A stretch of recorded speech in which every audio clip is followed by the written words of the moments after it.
सागर मंत्रमय केले रामाजी औषध सुमणे प्रसन्न देवी नीलकंठ नाम प्रसिद्ध झाले जय देव जय श्रीराम स्वामी शंकरा भारती गोपालु भारती गोपालु जय देव राम भगवान सुंदरी प्रकृति नाम दासान जय देव देव हमने करुणा विस्तारी वारी वारी जन्म मनाते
सर्व शिवभक्तांना शुभाशीर्वाद देतो।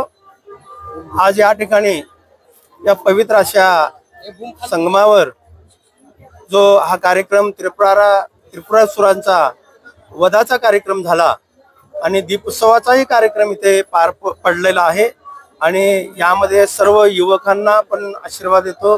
आणि इथं हा जो कार्यक्रम आहे या पवित्र ठिकाणी जिथं शाहू महाराजांची समाधी आहे, जिथं तारा मातांचीही समाधी आहे, अशा या पवित्र क्षेत्राला आपण प्रथम वंदन करूया।